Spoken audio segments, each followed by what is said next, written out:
ఓం శ్రీ మహాగణాధిపతయే నమః. శ్రీమాత్రే నమః.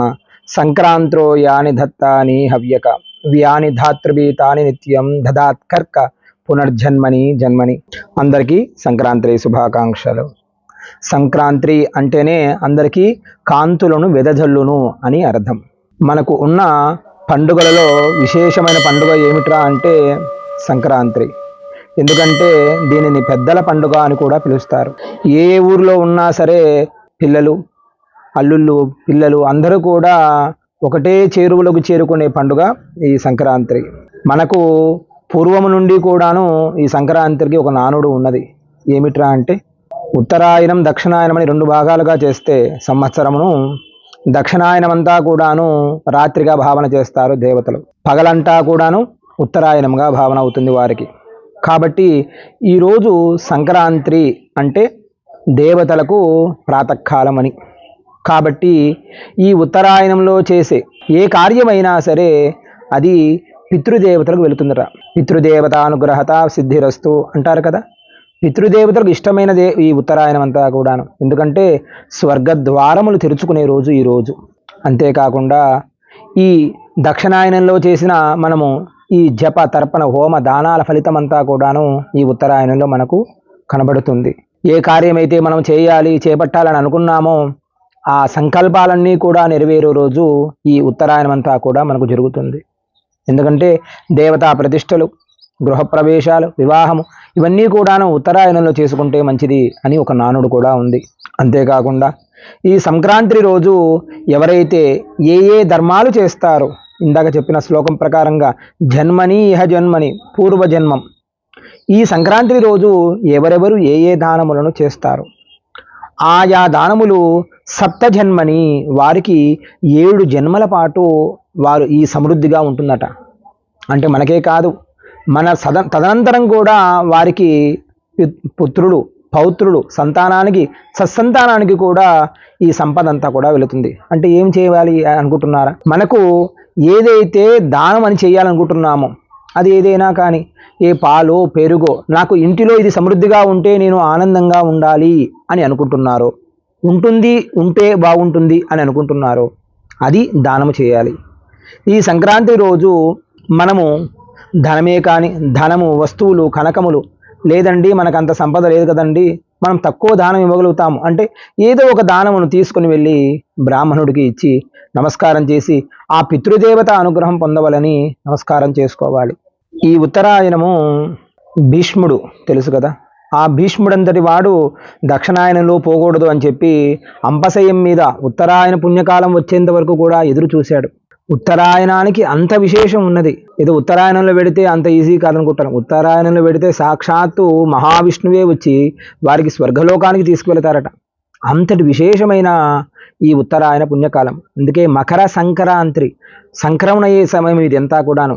ఎందుకంటే సూర్యుడు మకర రాశిలోకి ప్రవేశిస్తాడు.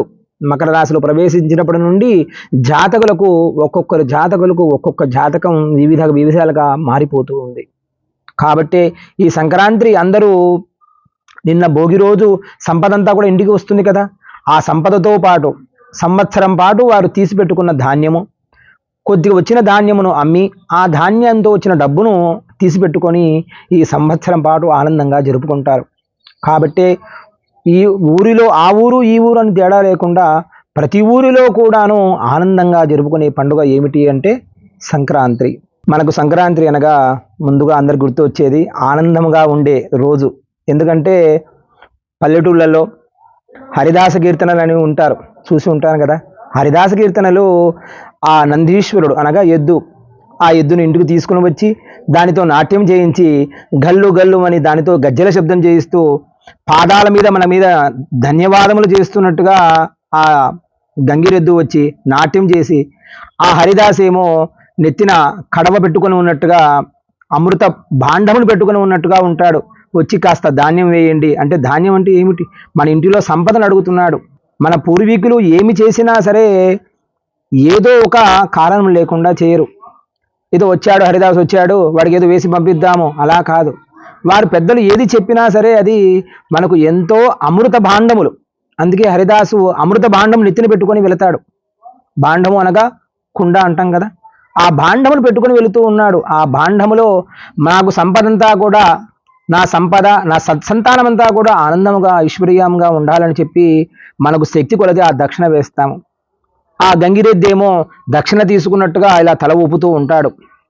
అంతేకాకుండా ఆడవారు ఇంటిలో రంగవల్లులు చూసి ఉంటారు. సంక్రాంతి అనేసరికే చాలు ఈ ఊరు నుండి ఆ ఊరి దాకా ఆ వాడ వరకు ఊరు వాడ అన్నీ కలిపే విధంగా రంగవల్లులు పెడుతూ ఉంటారు. నీ ముగ్గు పెద్దదా నా ముగ్గు పెద్దదా అన్నట్టుగా పోటీలు పెడుతూ మరీ పెడుతూ ఉంటారు.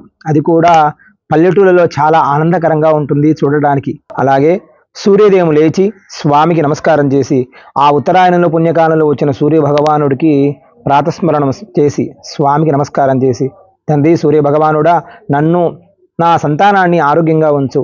నా పితృదేవతలకు ఈరోజు ఉత్తర ద్వార దర్శనం మొదలు కాబట్టి నా పితృదేవతలకు నీ దగ్గరికి పంపించే విధంగా, అంటే స్వర్గలోక ప్రాప్తి చెందించు తండ్రి అని చెప్పి స్వామికి నమస్కారం చేసి తలస్నానం చేసి పిండి వంటలు చేసుకొని ఆ పిండి వంటలు 2 విస్తరాకుల వలె తయారు చేయాలి. ఒకటి మన దేవతలకు, 2 సూర్య భగవానుడికి వెళ్ళి స్వామికి గ్లాసుతో గంగ తీసుకొని వెళ్ళి ఒక పళ్ళెంలో మనం ఏ పదార్థం అయితే చేసుకున్నామో ఆ ప్రసాదాన్ని అంతా కూడాను సూర్య భగవానుడికి సమర్పించాలి. ఇంకొక విస్తరాకులో పితృదేవతలకు నమస్కారం చేసి వారికి కూడా ఈ పితృదేవతలకి ప్రసాదాన్ని అందే విధంగా వారికి కూడా నమస్కారం చేసుకొని మీ పితృదేవత అనుగ్రహం నాకు సంపూర్ణంగా కలగాలని చెప్పి ఆ పితృదేవతలకు నమస్కారం చేసుకోవాలి. ఈ పండుగ ఎంత ఇష్టము అంటే దేవతలకు, శంకరాచార్యుల వారు ఈరోజు సన్యాసం పుచ్చుకున్న రోజు కావున దేవతలకే కాదు మనం మానవులకు కూడా, మానవులను పుట్టి ఉండి ఆ సాక్షాత్తు శంకరాచార్యుల వారు నడిచిన ఉత్తర ద్వార దర్శనం ఈరోజు. కాబట్టి ఈ సంక్రాంతి గురించి మనమందరం తెలుసుకొని అందరికీ కూడా తెలియజెప్పి మన ఆచార వ్యవహారాలు మనము తెలియజేసుకొని అందరికీ కూడా తెలియజెప్పండి. మనం ఎందుకంటే రాను రాను వెళుతున్న కాలం అంతా కూడాను సత్సంతానం అంతా కూడాను వారికి ఏమీ తెలియదు. ఏదో తండ్రి గారు వస్తున్నారు, వెళ్తున్నారు, తల్లి వస్తున్నారు, ఏదో పండగ చేసుకోమని చెబుతున్నారు అని కూడా చేయవద్దండి. ఎందుకంటే మన ఆచార వ్యవహారాలను అందరూ కూడా నిత్యము పాటిస్తూ సాక్షాత్తు ఆ శ్రీమన్నారాయణ స్వామి వారి అనుగ్రహం పొందుదాం. స్వస్తి.